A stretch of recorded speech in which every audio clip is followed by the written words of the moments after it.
उद्धव ठाकरे आजपासून 3 दिवस दिल्ली दौऱ्यावर। दिल्लीमध्ये इंडिया आघाडीच्या नेत्यांच्या घेणार गाठीभेटी। विधानसभेच्या अनुषंगाने काँग्रेस हायकमांड सोबतही चर्चेची शक्यता। आज सुप्रीम कोर्टात आमदार अपात्रतेचा होणार फैसला। शिवसेना राष्ट्रवादी आमदार अपात्रतेची एकाच दिवशी सुनावणी।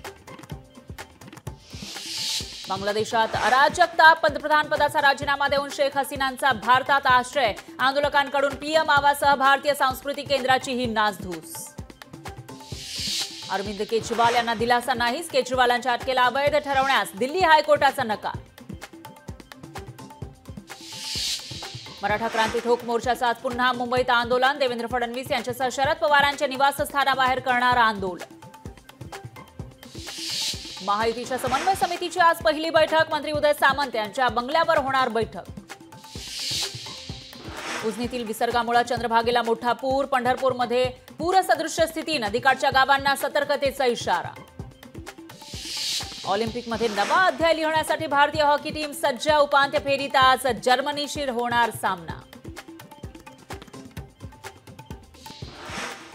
मनसेअध्यक्ष राज ठाकरे धाराशिव जिल्ह्याच्या दौऱ्यावर। मराठा आरक्षणावरून झालेल्या राड्यानंतर राज ठाकरे काय बोलणार याकडे सगळ्यांचं लक्ष। ज्यांना जायचं असेल त्यांनी खुशाल जा। निवडणुकीत जय पराजय होत असतो, नाराज वाटून घेऊ नका। अजित पवारांचा कार्यकर्त्यांना इशारा। नागपूर सहकारी बँक घोटाळा प्रकरणी सहकार मंत्री दिलीप वळसे पाटलांनी 7 ऑगस्टला सहकार मंत्री दिलीप वळसे पाटलांची सुनावणीला सुनील केदार यांनी स्वतः किंवा वकील आणि आवश्यक कागदपत्रांसह उपस्थित राहावे। सुप्रीम कोर्टाचे आदेश।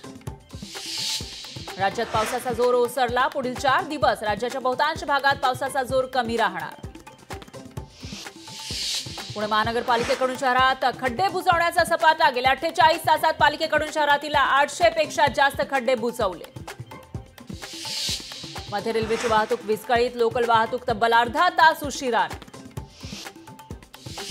राज्यात आरटी अंतर्गत प्रवेशासाठी 8 ऑगस्टपर्यंत मुदतवाढ। आरटी प्रवेश प्रक्रियेतील 50,000 पेक्षा जास्त जागा अद्यापही रिक्त। खडकवासला धरणातून पाण्याचा विसर्ग थांबवला। पावसाचा जोर कमी असल्याने विसर्ग केला बंद। नाशिकच्या सटाणा तालुक्यातील हरणबारी केळझर धरण ओव्हरफ्लो। मोसम खोऱ्यातील 13 गावं आणि आराम खोऱ्यातील 30 गावांची पाण्याची चिंता मिटली। मुख्यमंत्र्यांकडून पुण्यातील बैठकीमध्ये लवासामधील धोकादायक इमारतींसंदर्भात बांधकामासंदर्भात आढावा। लवासासंदर्भात अधिकारी कोणतीही कारवाई करत नसल्याचा उपसभापती नीलम गोऱ्हेंचा आरोप। पुणे शहरात झिका व्हायरसचा धोका वाढला। शहरात झिका विषाणूचे एकूण 66 रुग्ण। उल्हासनगरात रेल्वेमध्ये नोकरीचा आमिष दाखवून तब्बल 17 लाखांची फसवणूक। या प्रकरणी मध्यवर्ती पोलीस ठाण्यात गुन्हा दाखल।